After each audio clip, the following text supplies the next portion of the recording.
Hey, bonjour à tous, je suis ravi de vous retrouver aujourd'hui pour parler de l'optimisme. Être optimiste, c'est quoi?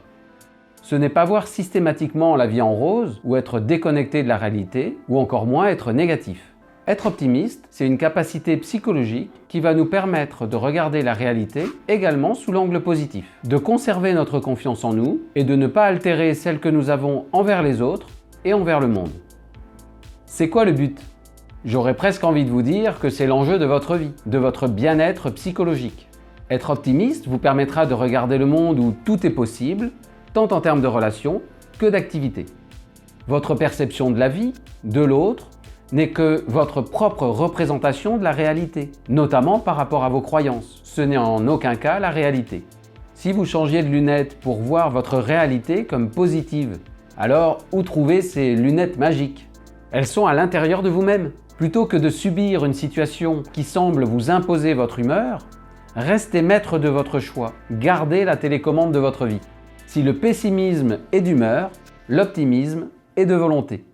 Aborder positivement un examen, un entretien, une situation vous mettra dans les meilleures conditions de performance et de réussite. Vos représentations vont parfois créer, hélas, la réalité que vous redoutiez le plus, ce qui vous confortera dans votre vision. Admettons que je redoute un entretien avec mon chef et que je me dise depuis 2 jours « de toute façon, ça va mal se passer ». Je n'arrive évidemment pas dans les meilleures conditions à ce rendez-vous.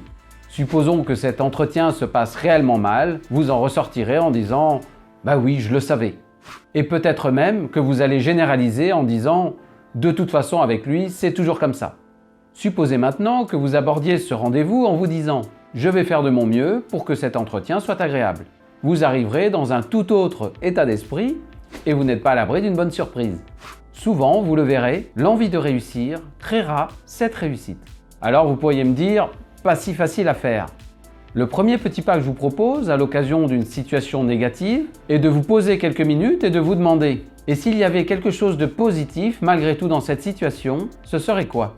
Et si vous arriviez à voir une opportunité dans cette difficulté? Et si finalement, il y avait peut-être même une chance? Peut-être que votre candidature n'a pas été retenue pour ce poste, que vous n'avez pas signé ce contrat avec ce client, que vous avez raté votre train. A posteriori, peut-être même sur le moment, vous direz que finalement, heureusement que cela ne s'est pas fait. Car ce métier ne vous correspondait pas vraiment, les demandes de ce client n'étaient pas acceptables pour vous, ou encore que ce train manqué vous permet enfin de prendre le temps pour faire les boutiques de cette gare. Peut-être que grâce à cette situation, vous aurez développé une nouvelle compétence, une nouvelle qualité, une nouvelle aptitude. Dans chaque pépin, il y a un butin. Je compte sur vous pour partager à tous comment vous avez transformé une difficulté en opportunité. On évoquera ensemble mardi prochain le fait de savoir dire non. Et pour un besoin d'accompagnement plus spécifique, vous pouvez consulter mon site upyourlife.fr. À mardi, et n'oubliez pas, votre parole a du talent.